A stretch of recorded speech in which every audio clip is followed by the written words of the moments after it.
একটা নতুন ভিডিওতে আপনাদের সবাইকে স্বাগত। শুভ সকালের অনেক অনেক শুভেচ্ছা ও ভালোবাসা রইলো সবাইকে। আজ চলে এসেছি রান্নার ভিডিও নিয়ে। এখানে দেখুন আমি 2 প্যাকেট মাশরুম নিয়ে নিয়েছি। মাশরুমটা রান্না করার জন্য একটু মশলা করে নেব।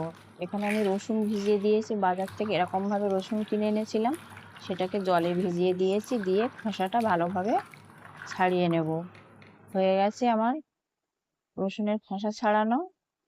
আর দেখুন সমস্ত রসুনের খোসা ছাড়িয়ে নিয়েছি, একটু আদা কেটে নিয়েছি, নিয়ে আমি মিক্সচারে দিয়ে ভালো করে মিক্সড করে নেব। এই দেখুন হয়ে গেছে আমার মিক্সড করা। তারপরে চলে এসেছি আমার কিচেনে, এবার ভাত বসিয়ে দেব। তার জন্য আমি এখানে চাল নিয়ে নিয়েছি, নিয়ে 2 থেকে 3 বার আমি চালটাকে ধুয়ে নিচ্ছি। বন্ধুরা, আমার ভিডিওগুলো আপনাদের কেমন লাগে অবশ্যই কিন্তু কমেন্টে জানাবেন। খারাপ হলেও বলবেন, ভালো হলেও বলবেন। আর আপনাদের যদি কিছু প্রশ্ন থাকে অবশ্যই কমেন্ট করতে পারেন। এবার আমি ভাতটাকে বসিয়ে দিয়ে মাশরুমটা কেটে নেব, তার জন্য আমি বসে গেছি। মাশরুম নিয়ে মাশরুমগুলো কেটে নিচ্ছি।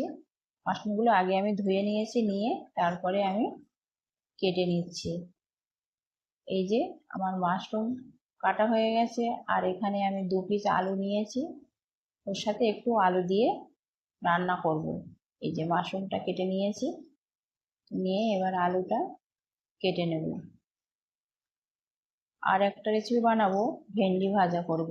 তার জন্য ভেন্ডিটাকেও ছোট ছোট করে পিস করে আমি কেটে নিয়েছি, এই যে নিয়ে ধুয়ে রেখেছি। কড়াইতে তেল দিয়ে ভেন্ডিটা ভাজা করতে আমি বসিয়ে দিয়েছি। গরমের সময় একটু হালকা খাবারই ভালো। কড়াইতে তেল দিয়ে ভেন্ডিটা ভাজা বসিয়ে দিয়েছি, দিয়ে একটু নাড়াচাড়া করে নিয়েছি। আর এদিকে রেডি করে নিয়েছি মাশরুম রেসিপি বানাবো বলে, এই যে মাশরুম আর আলুটা আমি হালকা করে সেদ্ধ করেও নিয়েছি, যেহেতু মাশরুম তো তাড়াতাড়ি সেদ্ধ হয়ে যায়।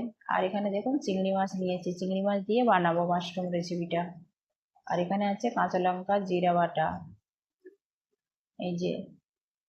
আর এদিকে যে আদা রসুন বেটেছি সেটাও নিয়ে নিয়েছি। এটা আমি 3-4 দিনের জন্য করে রেখেছি। আদা রসুনটা বেটে আমি ফ্রিজে রেখে দিই। আর এই দেখুন এক সাইডে ভাতও বসিয়ে দিয়েছিলাম, ভাতটাও হয়ে গেছে। আর এদিকে ভেন্ডি ভাজাও হয়ে গেছে। এবার কড়াইটা বসিয়ে দিয়েছি মাশরুমের রেসিপিটা বানাবো বলে, দিয়ে কড়াইতে তেল দিয়ে দিয়েছি, দিয়ে চিংড়ি মাছটাকে নুন হলুদ দিয়ে দিয়েছি, দিয়ে কড়াইতে দিয়ে চিংড়ি মাছটা একটু হালকা করে ভেজে নেব। খুব একটা ভাজবো না, কারণ চিংড়ি মাছ বেশি ভাজলে শক্ত হয়ে যায়। হয়ে গেছে, দিয়ে চিংড়ি ভাজা করেছি ওই কড়াইতেই আমি তেল দিয়ে জিরা ফোড়ন তেজপাতা দিয়ে দিয়েছি, দিয়ে এবার টমেটো কুচিয়ে পেঁয়াজ কুচি দিয়ে দিয়েছি, দিয়ে একটু নাড়াচাড়া করে যে আদা রসুন বেটেছিলাম সেটাকেও আমি দিয়ে দেব।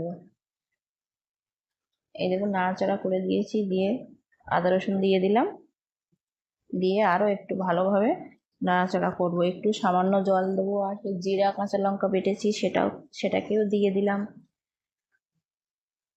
আপনারা আপনাদের স্বাদ মতন ঝাল দেবেন, আমি আমার মতন দিয়েছি।